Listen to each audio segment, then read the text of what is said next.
The Ministry of Education and Sports has previously affirmed the disbursement of home study materials to the districts when learners were out of school for nearly 2 years because of COVID-19-induced lockdown. The function also printed and disseminated 2,813,504 copies of home study materials for Senior 1 to Senior 4 classes. But the Auditor General's report for the 2020-21 financial period brings to light fears that learners may have been deprived of the opportunity to continue learning during the lockdown. While 23 billion shillings was allocated for the procurement of study materials, it is thought to have either been used or is lying idle in the school's bank accounts. The districts are said to have been under instruction to stop expenditure of the resources.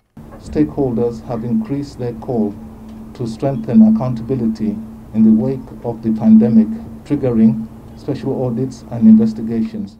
Of the 676 billion shillings released by government to state bodies to improve liquidity from pressures of COVID-19, 4 billion shillings was found to have been diverted, 27 billion spent on unsupported domestic arrears, and another 1.2 billion was in payment of rejected domestic arrears.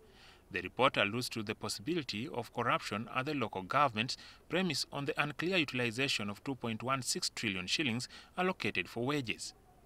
It shows the deducted funds on staff salaries amounting to 7 billion shillings for pay-as-you-earn was never remitted, and payment of 1.1 billion shillings to possible ghost workers. 78 local governments paid a total of 1.1 billion to 635 staff who had either retired, had been transferred, absconded or died, hence causing financial loss to government.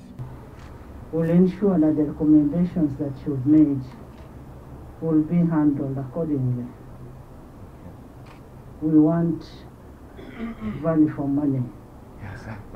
We want the people who are culpable should be put to book. Although government in its national budget appropriated 45.4 trillion shillings, the Auditor General reports that this swelled by another 6.2 trillion shillings to close the financial year 2020-21 at 51.6 trillion shillings. The report shows that 5 trillion shillings never materialized, and this caused shortfalls in domestic revenue collection and unyielding borrowing. This, coupled with delayed disbursement to the local governments, impacted on service delivery. Jackson Onyango, NTV.